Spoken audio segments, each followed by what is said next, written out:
उस संत को लौटा दिया। वो संत गए आदि शंकराचार्य जी के पास, उन्होंने कहा ऐसे कहा उन्होंने, और लौटा दिया। उन्होंने कहा ठीक है कोई बात नहीं है।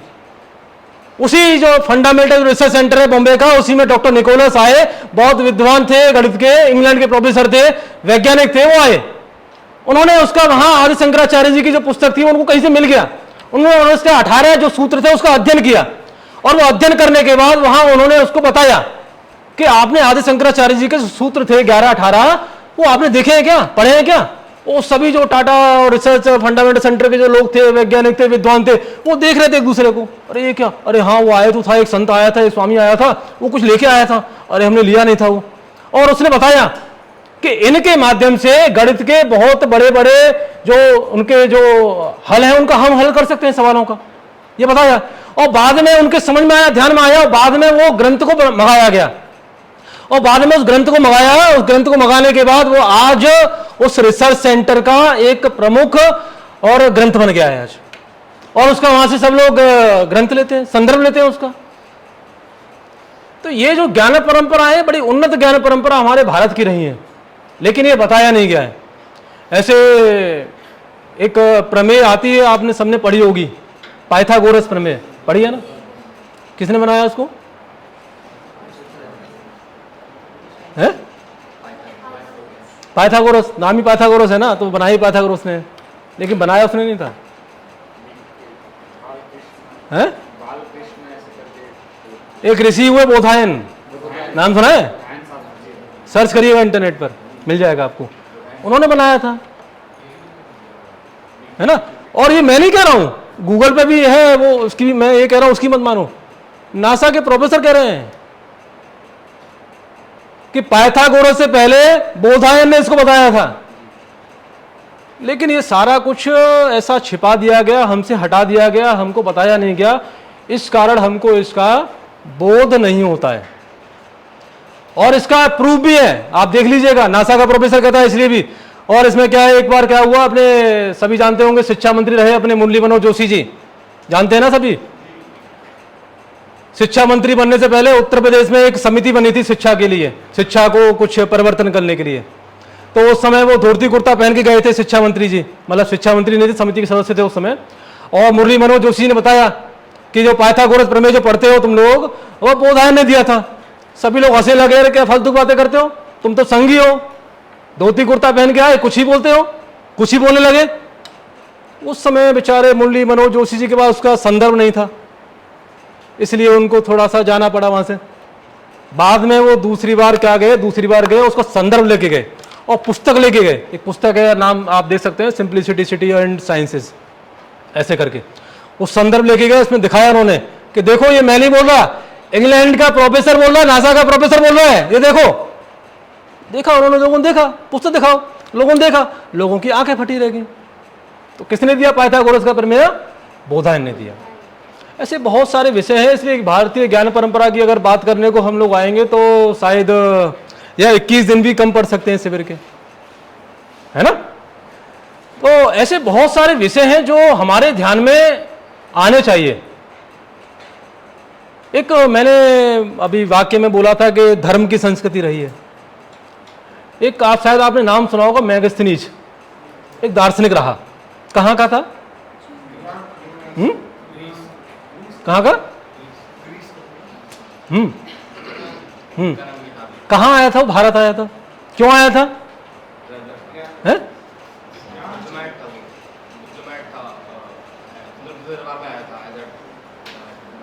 जी, पूरे भारत में आया वो, भारत में घूमने के लिए आया, भारत को देखने आया, भारत को समझने आया था, भारत है क्या। और पूरे भारत में घूमा वो, पूरा भ्रमण किया उसने, भारत को देखा, समझा, वो आश्चर्यचकित था, अरे भारत कैसा है। तो उसे कहीं भी दो लोग आपस में झगड़ा कर रहे हो ऐसे लोग कोई मिले नहीं उनको।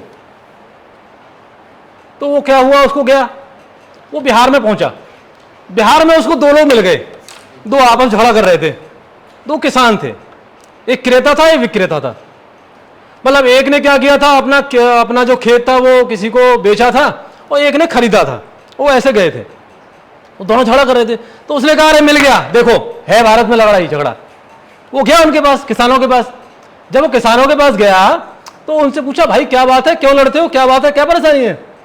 तो बताया पूरा विषय कि बोला कि मैंने इसको ये खेत दान में दिया, मतलब मैंने खेत इसको बेच दिया है, इसने खरीद लिया है, और अब ये कहता है कि इसने जब जुताई की, खरीदने के बाद जब जुताई की, तो जब जुताई कर रहा था तो उसमें से एक घड़ा निकला और घड़े में ये स्वर्ण मुद्रा निकली है। अब ये कह रहा है कि ये तुम लो, मतलब जिससे खरीदा है उसने कहा कि ये तुम लो, वो कह रहा है कि मैंने तुमको बेच दिया, ये तुम्हारा हुआ। इस बात का झगड़ा था, मतलब वो ये कह रहा था कि मैंने जमीन तुमसे ली है तो ये तुम्हारा खड़ा है, ये स्वर्ण मुद्रा तुम्हारी है, तुम ले लो इनको, और वो कह रहा था कि ये अब तुम्हारा है, तुम ले लो। अब ये झगड़ा बढ़ते बढ़ते झगड़ा दोनों हुआ, दोनों में सहमति नहीं बनी, तो वो झगड़ा बढ़ते बढ़ते कहां पहुंचा? राजा के पास पहुंचा। राजा के पास विषय आया तो राजा को बताया गया कि ऐसे ऐसे झगड़ा है, ऐसे ऐसे विषय, ऐसे ऐसे है। तो राजा के जो मंत्री थे उन्होंने चर्चा किया, उन्होंने कहा ठीक है महाराज साहब, ऐसा करते हैं कि ये सारा जो सोने का घड़ा है ये नहीं ले सकते, तो आप ले लीजिए। राजा ने कहा मेरा तो इसमें कोई अधिकार ही नहीं है, वो जमीन मेरी नहीं है, मैं क्यों ले सकता हूं उसको। बाद में जब चिंता हुआ, पूरा चिंतन हुआ और मनन हुआ, तो वहां मंत्रियों ने एक निष्कर्ष निकाला कि ऐसा करते हैं, इसको जो कोष, अपना कोष गृह है जो राज्य का, वहां रखते हैं और समाज हित में, राष्ट्र हित में और जो अपने नागरिक हैं उनके हित में इसको लगाएंगे। ऐसा निर्णय हुआ। मैगस्नी ये सारा कुछ देख रहा था। ये भारत का स्वभाव धर्म है, जो तेरा है वो तेरा है, मेरा उस पर अधिकार नहीं है और ना ही मैं उस पर अधिकार कर सकता हूं। इस प्रकार का स्वभाव धर्म भारत का रहा है। लेकिन ये जो मैंने बताया, त्याग, दान, ज्ञान, बलिदान और ये स्नेह, प्रेम और ये उदारता, ये विश्वास, ये सारा जो मैंने बताया, इसका विस्मरण हमको हुआ है। लेकिन क्यों हुआ है? और जब मैं ये सोचता हूं तो मेरे ध्यान में आता है कि शायद इसका विस्मरण के दो कारण हो सकते हैं। कारण और भी होते हैं जो शायद आपके ध्यान में हो और आप भी, मुझे लगता है आप भी शायद बता सकें। मुझे ऐसा लगता है कि कुछ कालखंड में भारत के ऊपर जो आक्रमण हुए, एक वो कारण हो सकता है, क्योंकि हमारी संस्कृति, हमारी परंपराओं को खंडित करने का प्रयास किया गया। एक दूसरा कारण यह भी रहा कि अंग्रेजों ने कुछ समय यहाँ राज्य किया, हम परतंत्र रहे, और जो सबसे बड़ा एक उन्होंने काम जो किया, वो क्या किया था उन्होंने? क्या किया उन्होंने? अंग्रेजों ने कुछ कर नहीं पाए थे, वो बताओ? शिक्षा व्यवस्था को छिन्न भिन्न करने का काम किया था। लॉर्ड मैकाले आया था ना, उसने किया था, है ना। दूसरा, जो हमारा इतिहास था, जो हमारा साहित्य था, जो हमारे ग्रंथ थे, उन सबको काल्पनिक बताया गया। राम सेतु था ही नहीं, वो बताया। अभी पिछली सरकार थी ना 14 से पहले, क्या कह रहे थे वो? राम सेतु है ही नहीं, वो कोई ऐसे ही है ना। बहुत सारे, महाभारत को बताया काल्पनिक, भगवान कृष्ण थे ही नहीं, भगवान राम थे ही नहीं, ऐसे बहुत सारे विषय हैं। हमारे वैज्ञानिक जगदीश चंद्र बसु, पहले वैज्ञानिक, वो थे ही नहीं, ऐसा मतलब बताया लोगों ने। मतलब वो थे लेकिन वो कुछ थे नहीं, ऐसा बताया गया और ये पूरा परिवर्तन किया गया। इसका क्या कारण था? और ये सारे जो विषय जो ध्यान में आता है, एक पुस्तक हम पढ़ते हैं, India 2020 a vision for the new millennium. किसका है? अब्दुल कलाम का पुस्तक है ये पढ़ना चाहिए आपको। उसमें उन्होंने एक बहुत अच्छा उदाहरण दिया है कि भारत के पास सब कुछ है, भारत सर्वशक्तिमान बन सकता है, भारत नंबर 1 बन सकता है, भारत इस विश्व का नेतृत्व कर सकता है, लेकिन करता क्यों नहीं है? इसके उन्होंने उदाहरण दिए कुछ। एक उदाहरण मैं आपके सामने रखता हूं। डॉक्टर एपीजे अब्दुल कलाम जब वैज्ञानिक थे तो बहुत सारे लोग उनसे मिलने आया करते थे उनके पास, उनके घर में। तो बहुत सारे जो लोग उनको मिलने आते थे, तो एक उनके घर में बहुत अच्छा एक मल्टी कलर्ड एक चित्र था। यहाँ कोई चित्र तो है नहीं, एक चित्र था, वो चित्र लगा था, बहुत सुंदर था। वहाँ कुछ अफ्रीका के उसमें जंगलों के एक बहुत अच्छे चित्र थे उसमें, तो बहुत सुंदर लगता था। तो इसलिए कोई भी वहाँ जब आता था तो कहता था कि अरे इतना सुंदर चित्र है, इतना सुंदर चित्र किसने, कहाँ, कैसे, कहाँ से आया है, ये किसने दिया है? तो डॉक्टर एपीजे अब्दुल कलाम उनको बताते थे कि यह जो चित्र है ये जर्मनी से बना है, जर्मनी ने इसको प्रिंट किया है। तो सभी लोग कहते थे, आश्चर्य के भाव से कहते थे, और बड़ा अच्छा भाव उनको आता था। वो कहते थे कि हाँ अरे जर्मनी तो विकसित देश है, बहुत अच्छी टेक्नोलॉजी है उसकी, वो तो ये कर सकता है, ऐसा कहते थे। लेकिन अब्दुल कलाम को ये थोड़ा सा अजीब सा लगता था। वो कहते थे, उन्होंने कहा कि नहीं ये तो भारत के सैटेलाइट ने लिया है चित्र, प्रिंट जर्मनी ने किया है। तो उनको बड़ा आश्चर्य होता, अरे ऐसे कैसे हो सकता है, उसको विश्वास नहीं होता था कि भारत के सैटेलाइट ने चित्र लिया है, उसको विश्वास नहीं होता था। वो क्या कहते थे, नहीं ऐसा नहीं होता। तब डॉक्टर एपीजे अब्दुल कलाम उनका हाथ पकड़कर अपने साथ ले जाया करते थे, और वो चित्र के नीचे जो उसका जर्मनी का जो कृतज्ञता था भारत के प्रति, भारत के सैटेलाइटों के प्रति और उसके भारत के प्रति, वह उसको पढ़ाते थे उंगली से, अपनी उंगली से, कि देखिए जर्मनी ने कृतज्ञता ज्ञापन भारत का किया है। जो ये हीनता का भाव है, जो दासता का जो भाव भारत में आया है, उस कारण हम नंबर 1 की ओर नहीं बढ़ पा रहे, ऐसा मुझे लगता है। ऐसा उदाहरण डॉक्टर एपीजे अब्दुल कलाम ने अपनी पुस्तक में दिया है। अभी ये अब्दुल कलाम जी का मैंने केवल एक उदाहरण बताया आपको, दूसरा उदाहरण उसमें बहुत अच्छा एक और है। सर समय का थोड़ा सा बाध्यता है, इसलिए वह उदाहरण पर बात नहीं करता मैं। जैसे उन्होंने कहा कि संसाधन नहीं है, भारत में संसाधन नहीं है। बहुत सारे लोग, बहुत बड़े शिक्षाविद और विद्वानगण, ऐसे बहुत बुद्धिजीवी होते हैं ना, बोलते हैं अरे भारत में संसाधनों की कमी है। कोई सरकार को कोसता है, कोई किसी यूनिवर्सिटी को कोसता है, कोई किसी संस्थान को कोसता है, कोई किसी को कोसता है, और कहते हैं कि भारत में संसाधन की कमी नहीं है, मतलब भारत में संसाधन की कमी है, रिसोर्स नहीं है। लेकिन अभी एक आगरा में एक कार्यक्रम था, डॉक्टर सच्चिदानंद जोशी जी हमारे अपने भारतीय शिक्षा मंडल के राष्ट्रीय अध्यक्ष हैं, उन्होंने एक बहुत अच्छा वाक्य कहा कि जो संसाधन की जो बात ये करते हैं सब लोग, जो सबसे बड़ा संसाधन जो भारत में है वो भारत का युवा ही संसाधन है, और वह जो संसाधन है वो युवा रूपी जो संसाधन है वो भारत में रहे तो उससे बड़ा कोई उपलब्धि नहीं है। और वो संसाधन अगर भारत में रहेगा तो भारत नंबर 1 बन सकता है। आप सभी जानते होंगे कि शायद 1988 की बात है या 85 की, ऐसी कुछ घटना है। विजय भटकर जी, सभी ने नाम सुना होगा, सुना है क्या, बताइए। विजय भटकर जी अभी जिंदा हैं और शायद दिल्ली में रहते हैं, नहीं सुना किसी ने? भारत के पहले कंप्यूटर का जन्म किसने दिया था जी? किसने? चार्ल्स। मैंने क्या पूछा है? भारत के कंप्यूटर को। भारत का पहला कंप्यूटर कौन सा है? परम, है ना? ये लगभग 1988 की घटना है। और जब उस समय चीन ने कह दिया था, अमेरिका देने को तैयार नहीं था, उस समय बहुत आवश्यकता थी भारत को कि भारत के पास सुपर कंप्यूटर हो, ऐसा बहुत सारा चिंता चल रही थी। उस समय एक कंपनी थी क्रे, अमेरिका की, वो बनाती थी, और उसमें 70 करोड़ ऐसा कुछ राशि थी उसकी कंप्यूटर की। विजय भटकर जी वहां कंप्यूटर इंजीनियर थे। देश के प्रधानमंत्री ने कहा कि अब ये ऐसी घटना हो गई है और ये बहुत जरूरत है हमको, और बहुत सारे कारणों के लिए वो सुपर कंप्यूटर उस समय बहुत आवश्यक था। मौसम विभाग के लिए या जो सैन्य ये परीक्षण वगैरह होते थे उनके लिए ये बहुत आवश्यक था। लेकिन उस समय अमेरिका, चाइना, ये सारा मिलकर हमको देने को तैयार नहीं थे, मना कर दिया भारत से, हम नहीं देंगे। और अमेरिका ने कहा कि ये अपने अपने उसमें लाभ लेंगे, सैन्य परीक्षण और आदि आदि में बनाने में कुछ करेंगे ये लोग, तो देने से मना कर दिया।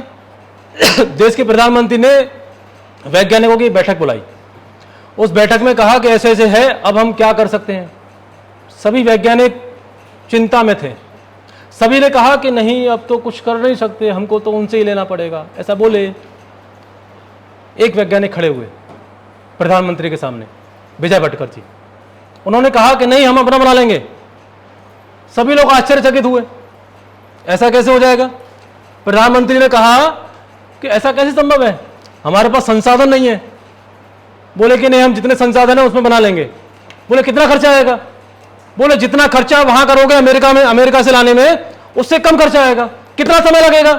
बोले जितने समय में आप वहां से मंगाओगे उससे भी कम समय लगेगा, ऐसा बोला।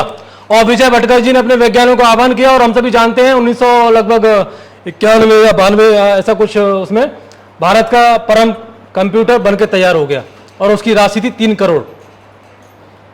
और सभी लोगों ने कहा, अमेरिका के लोगों ने कहा, वैज्ञानिकों ने कहा कि ये इतना काम नहीं कर सकता, ये सुपर कंप्यूटर बेकार है भारत का।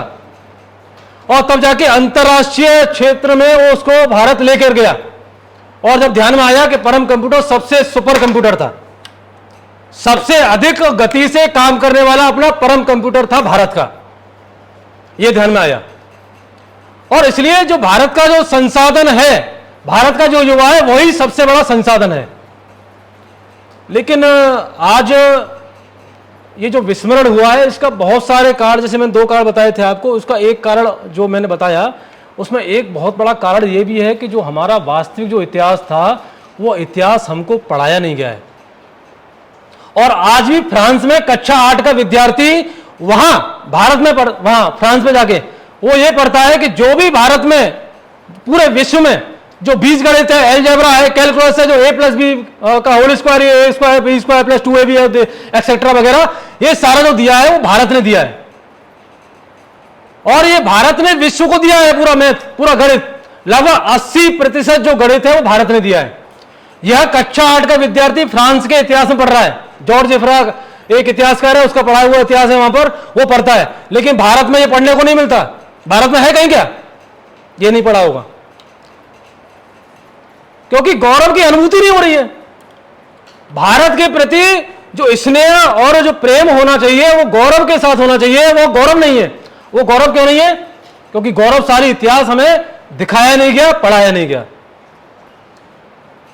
और अंत में एक छोटी सी एक कथा है जिसको मैं कहकर अपनी वाणी को विराम दूंगा। मतलब पूरा जो विषय मेरा कथाओं में ही चला गया, कहानियों में चला गया। देखिए, जीवन में आपको करना क्या है,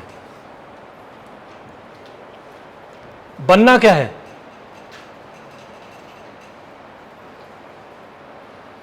कैसे चीजों को समझना है। या हम शिविर में बहुत सारे विषय हमको ध्यान में आए हैं, उन विषयों को लेकर हमने कहां जाना है, किस कार्य क्षेत्र में जाकर हम इन विषयों को ले जाकर समाज के सामने और राष्ट्र के लिए उपयोगी सिद्ध करेंगे। इसलिए एक बहुत बड़ा एक प्रश्न मैं आपके सामने छोड़ता हूं, आपको बनना क्या है। मैंने बताया था सफलता, अमेरिका में जाके अपने परिवार को छोड़कर, देश को छोड़कर, राष्ट्र को छोड़कर वहां जाना है, वहां नौकरी करना है, या यही राष्ट्र में रहकर राष्ट्र की सेवा करनी है, या समाज के लिए जीना है। जो हमारा ये समय है, समय का सदुपयोग करते हुए हमको कहां जाना है। इस शिविर के माध्यम से जो चीजें हमको प्राप्त हुई हैं उनको ले जाकर हमें समाज के सामने रखना है, वह कैसे रखना है, ये थोड़ा हमको सोचने की आवश्यकता है। इसलिए मैंने यह प्रश्न आपको छोड़ा है। आपको क्या छोड़ा मैंने? आपको बनना क्या है। एक डॉक्टर सच्चिदानंद जोशी जी, अपने जो राष्ट्रीय अध्यक्ष हैं, उन्होंने एक सुंदर सी एक कथा उन्होंने आगरा में बताई थी। वो कथा आपको सुननी चाहिए। एक कथा है, मूर्तिकार की कथा है। एक गांव था, उस गांव में 2 पत्थर थे बहुत बड़े बड़े, और उन 2 पत्थरों के कारण वहाँ के लोगों के आने जाने में बहुत समस्याएं होती थी। कभी बैलगाड़ी उलट जाया करती थी, कभी कोई वाहन, कभी कुछ गाय भैंस और आदि आदि, आने जाने में बहुत सारी समस्या रहती थी। तो एक मूर्तिकार वहाँ आया, बहुत बड़ा मूर्तिकार था। गांव वाले लोग गए कि आप तो इतने बड़े मूर्तिकार हैं, तो कृपया हमारे गांव में 2 पत्थर हैं जिनके कारण हमें बहुत सारी समस्या होती है, परेशानी होती है, क्या आप कुछ कर सकते हैं, हमारी कुछ मदद कर सकते हैं। मूर्तिकार ने कहा ठीक है, हाँ मैं कुछ कर सकता हूँ, मैं देखता हूँ, लेकिन पहले मैं पत्थरों से बात करता हूँ। ऐसा मूर्तिकार ने कहा, पत्थरों से बात करता हूँ। क्योंकि आपने सभी ने सुना होगा, जब मूर्तिकार जब ये सारा पत्थरों से मूर्ति वगैरह बनाते हैं तो उनको एक कला भी आती है, मूर्ति से बात भी करते हैं वो, है ना। पत्थर जो होता है ना, स्त्रीलिंग पुल्लिंग, ये सारा मतलब ये विद्या है। पत्थर के ऊपर ये उसका लिंग बता सकते हैं। इसलिए जैसे किसी पत्थर से अगर राम जी की मूर्ति बनानी है ना, मतलब किसी पत्थर से अगर किसी को बनाना है, शेर की मूर्ति बनानी है, तो शेर की मूर्ति बन सकती है नहीं बन सकती है, वो पत्थर से विद्या है वो हाथ रख के उसको देख सकते हैं कि इस पत्थर से बन सकती है नहीं बन सकती है। इस प्रकार की विद्या है। तो मूर्तिकार ने बात की, दोनों पत्थरों से बात की। तो बात में चर्चा में निकल के आया, एक पत्थर से कहा कि देखो गांव वाले तुम लोगों से बहुत परेशान हैं और गांव वाले कह रहे हैं कि तुमको कुछ मैं थोड़ा छांट के, काट के, पीट के, छेनी से, हथौड़ा से कुछ थोड़ा सा मैं कुछ तुम्हें परिवर्तन ला दूं।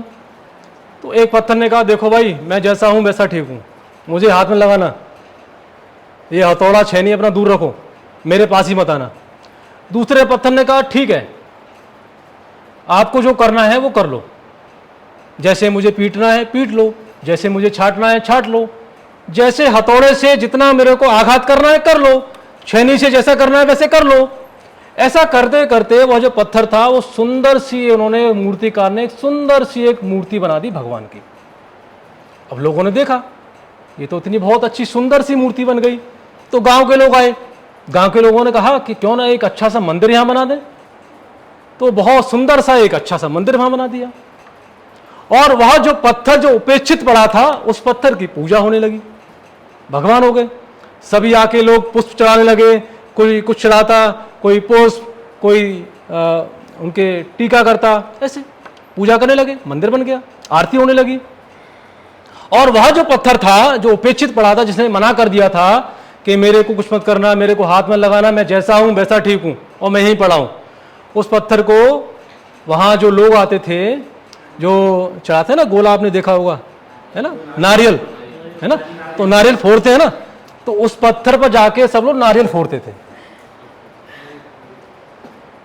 तो जो पत्थर उपेक्षित पड़ा था, जिसने तप किया, अपनी साधना की, जो उसने जो जितने प्रकार के कष्ट थे वो सहन किए, वो करने के बाद वो क्या बन गया, ईश्वर बन गया। वहां ईश्वर का मंदिर बन गया, इतना बड़ा काम हो गया। मैं ये नहीं कहता, मैंने इसलिए प्रश्न नहीं छोड़ा कि क्या बनना है, मैं ये नहीं कह रहा कि ईश्वर बनना है आपको, साक्षात ईश्वर बनना है, मैंने ऐसा नहीं कहा है। लेकिन वास्तव में बनना क्या है आपको, वह पत्थर बनना है कि जिसका नारियल फोड़े जाने हैं, या वह पत्थर बनना है जिसका सभी गांव वाले आके पूजा अर्चना करते हैं। तो यह सोचना और समझना ये आपको करना है। और एक स्वामी विवेकानंद जी को सभी हम जानते ही हैं। स्वामी विवेकानंद जी बहुत अच्छे प्रवचन करते थे, बहुत अच्छा भाषण देते थे, हम सभी जानते हैं।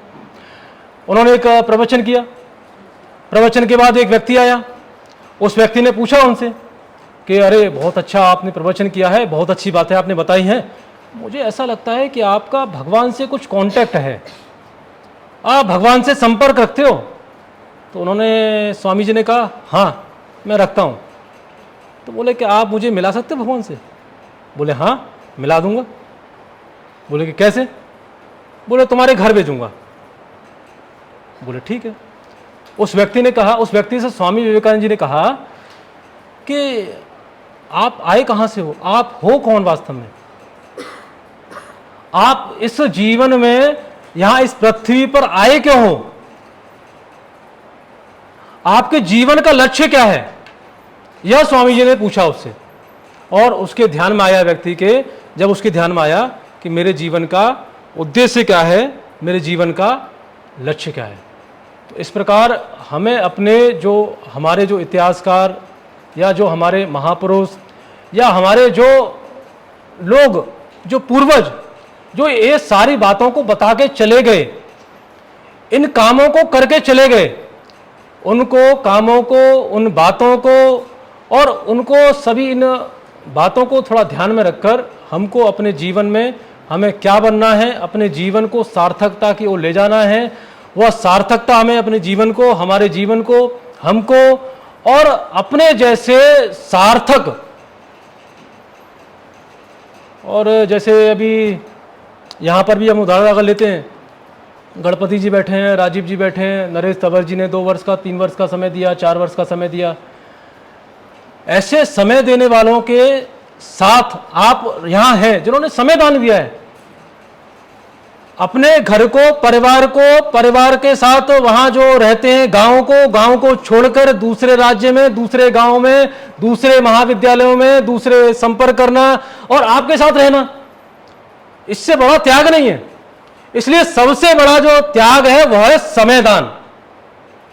हम समय अपने राष्ट्र के लिए कितना दे सकते हैं, और यह जो, क्योंकि एक हम सभी के ध्यान में रहता है कि संगति और एक दूसरा रहता है कुसंगति।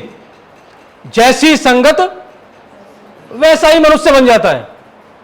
आपकी यही संगति रहेगी तो, जैसे संगति आपकी गणपति जी की है, राजीव जी की है, तो क्या बन जाओगे? समय दान देने वाले बन जाओगे ना। तो इसलिए यह संगति का भी एक बहुत बड़ा फर्क पड़ता है।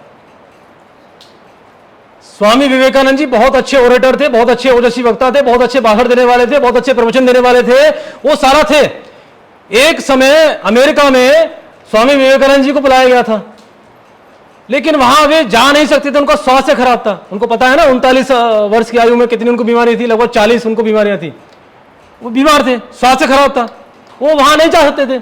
इसलिए उन्होंने कहा कि वहां लेकिन जाना बहुत आवश्यक है, लेकिन वो जा नहीं सकते थे। तो वहां उन्होंने कहा कि ड्राइवर से कहा अपने से, सारथी से, कि तुमको जाना पड़ेगा।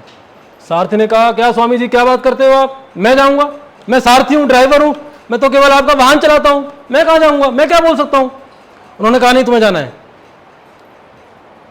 वो ड्राइवर साथ ही वहां जाता है और भाषण दे के आता है और बोल के आता है, जो विषय उनको दिया था ना स्वामी जी को, वो विषय पूरा रख के आता है, और वहां सभी लोग अंग्रेज सब खड़े होकर ताली बजाते हैं, ऐसा।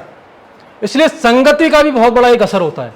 हम अपने जीवन में अपने आसपास कैसे लोगों के साथ हम संपर्क करते हैं और कैसे लोगों के साथ रखते हैं, कैसे लोगों के साथ रहते हैं, और उनके जीवन से आचरण, जो आचरण है, वो जो तत्व है, वह तत्व हमको मिलता है। तो जैसे लोगों के साथ हम रहोगे, हम वैसे ही बन जाते हैं। और इसलिए यहाँ से जो अनुभूति शिविर में जो हमने सीखा है, इन सभी जो मंडल में जो संवाद हमने किया है, जो मंडल में जो चर्चा की है, जो बौद्धिक सत्रों में हमने यहाँ सीखा है, उसको हम थोड़ा चिंतन करेंगे और थोड़ा मनन करते हुए। और मुझे पूरा ऐसा विश्वास है, इन जो सारी चीज़ों को हमने यहाँ सीखा है, इन 21 दिनों में और सीखने वाले हैं कल भी, उन सारे विषयों को आप ले जाकर शिक्षा क्षेत्र में नहीं, समाज क्षेत्र में, और पूरे भारत की बात नहीं कर रहा, पूरे विश्व के सामने एक नया चिंतन आप लोग रखेंगे। इसी के साथ मैं अपनी वाणी को विराम देता हूँ। नमस्ते। आइए बेटा। अरे गर्मी हो रहा है। हाँ, हमारी लगता है बिजली गई है। आपके इन प्रेरणादायी उदाहरणों, वचनों से निश्चित ही सफलता और सार्थकता के मध्य विभेद करते हुए जिस प्रकार की इन वाणियों से अभी तो कार्य क्षेत्र में नहीं है, मैं आपकी तैराकी उदाहरण की जैसे, लेकिन निश्चित रूप से एक अनुभव करने के लिए बहुत कुछ सबके सामने प्रस्तुत है। और हमारे सभी प्रतिभागी और हम सब भी आगे चलकर काम करेंगे, ऐसा मुझे विश्वास है। अब मैं आदरणीय अजय जी के साथ से अनुरोध करूँगी कि श्री अनिल कावत जी का स्वागत आप। अरे मेरा क्या, मैं आपका स्वागत करूँगा। आपका ही स्वागत हो जाएगा। कोई फोटो वोटो ले लो।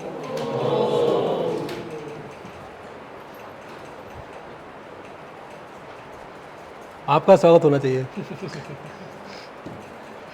हम तो ऑर्गेनाइजर है ना यहाँ पे। 21 दिन का